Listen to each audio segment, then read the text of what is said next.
It's October 2021 and I've headed to the southern tip of Great Britain, and because that's not Land's End, there's not a tourist trap shop in sight.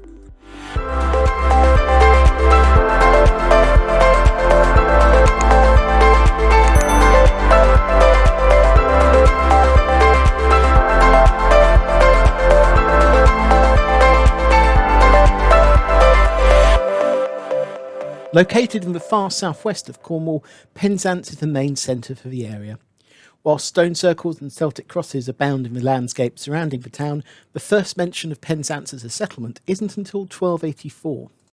Today, Penzance is the main gateway for access onto the Scilly Isles, as well as for exploring southern Cornwall, and one of the easiest ways is to take the open-top Land's End coaster buses that run regularly in a circular route around the whole region, with buses setting off either anti-clockwise or clockwise every hour.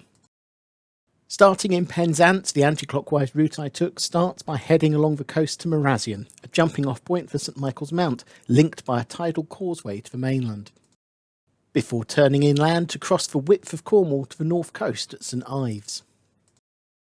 The bus has an extended wait in this picturesque artist's town, with views over the harbour from a conveniently placed bus station.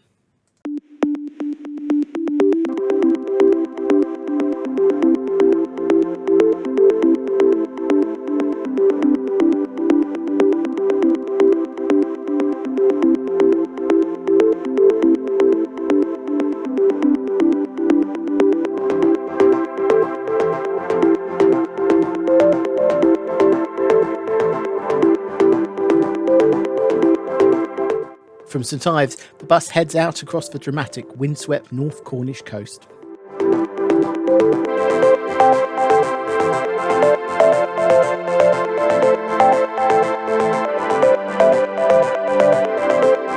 Past small villages with names like Zena.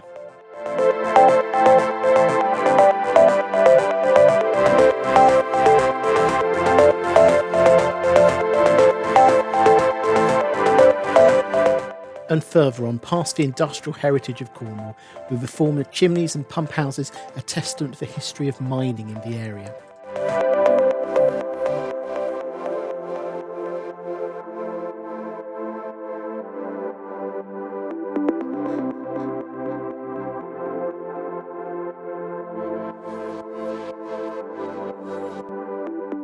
Beyond St Just, there's a reminder of a more modern industry of tourism as we pass Land's End Airport for direct flights over to the Isles of Scilly.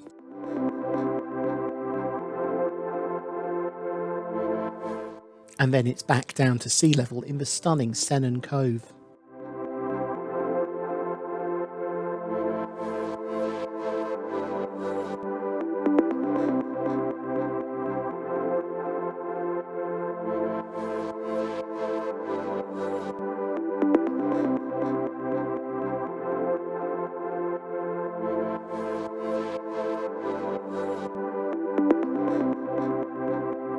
A short distance away and you reach Land's End.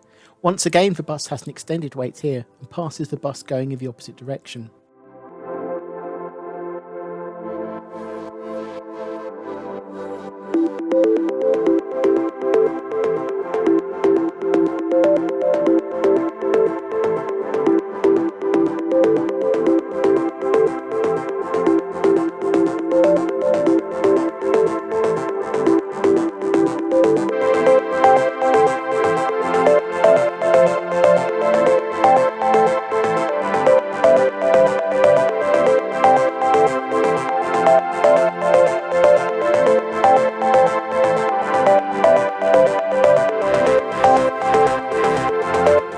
From Land's End, the bus heads back through small villages and past Celtic crosses and standing stone circles on its return back to Penzance,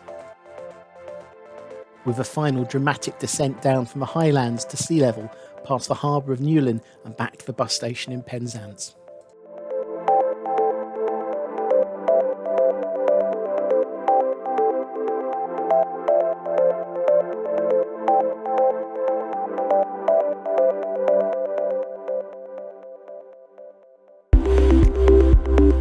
Land's End gets all the fame for being the end of Great Britain, but it isn't the southernmost point. That goes to Lizard Point, 24 miles southwest of Land's End and 18 miles from Penzance. And of course, the best time to visit the southernmost point in Britain is on a very wet day.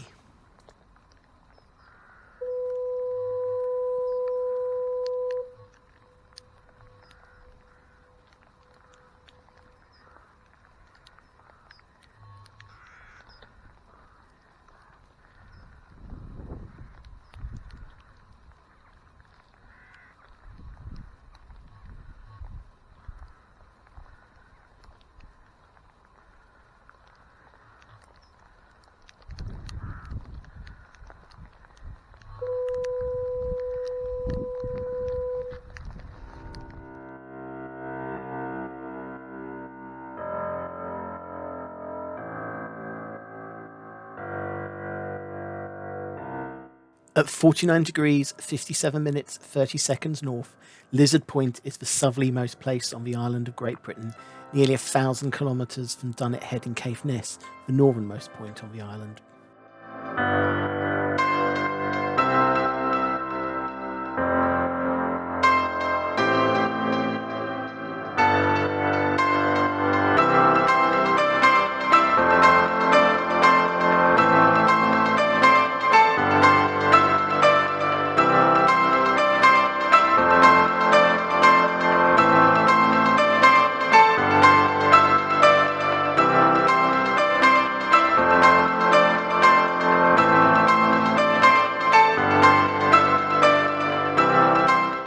Due south from this point, the next time you'll hit land is on the northern Spanish coast between Santander and Chillon.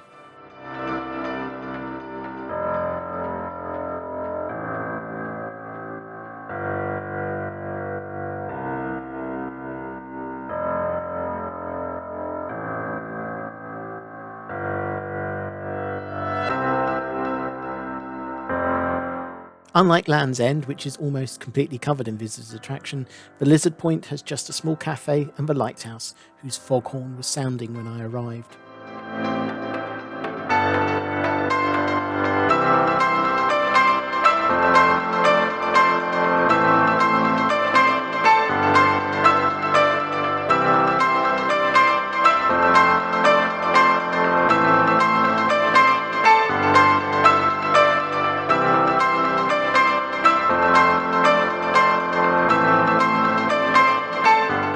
Across Housel Bay is Bass Point, home to the Lloyd signal station, built so owners could send messages to their ships as soon as they came into sight of the UK after their voyages.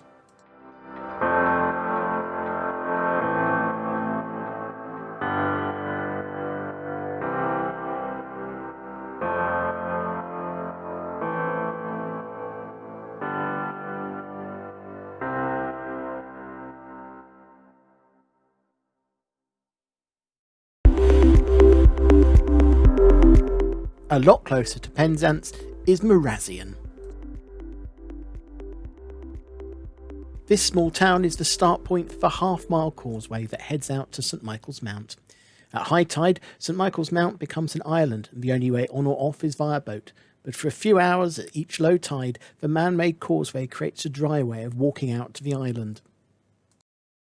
St Michael's Mount not only resembles Mont Saint-Michel in Normandy, but for a long time the land was owned by the same Benedictine order after it was gifted to them by Edward the Confessor.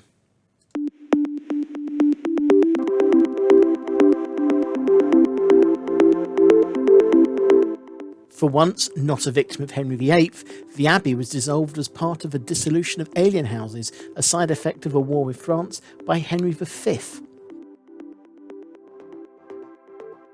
The island passed through various hands before being sold in 1659 to Colonel John St Alban. His descendants, the Lord St Levens, remained seated at St Michael's Mount, albeit the land being given to the National Trust in 1954. The St Alban family retain a 999-year lease to inhabit the castle.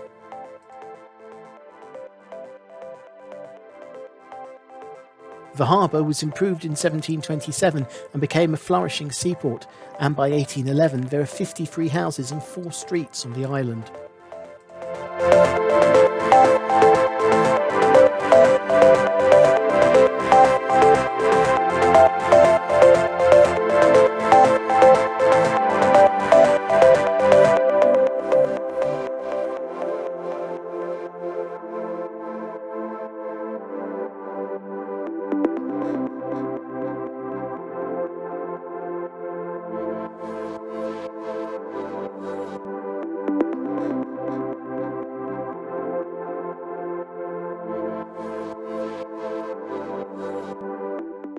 Following the arrival of a railway in Penzance in 1852, the village went into decline, and many of the houses and other buildings were demolished. At the same time, the remains of the castle were renovated in the Romantic style to create the structure that is here today.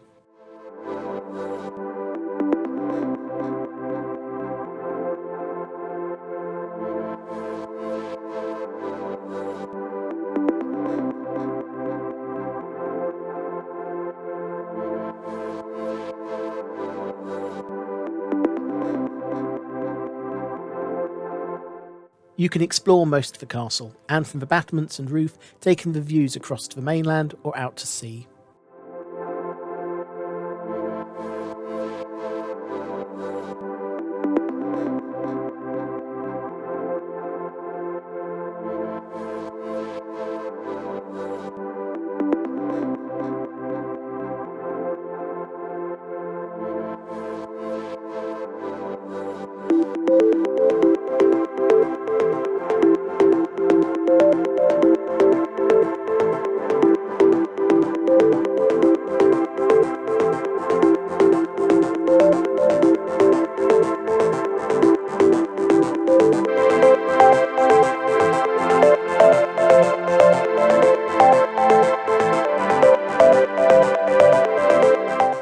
You can also view the castle gardens, which are open to visitors in the high summer months.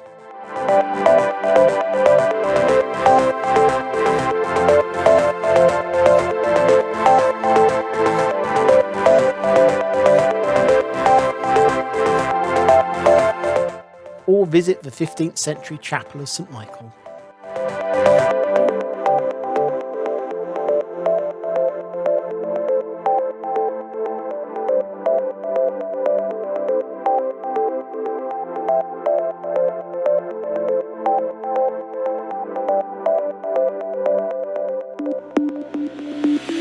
Penzance is the last stop on the Great Western Railway from London Paddington, with day trains completing for 255 miles in around 5.5 hours. The Night Riviera sleeper runs 6 nights a week, taking about 8 hours to make the journey.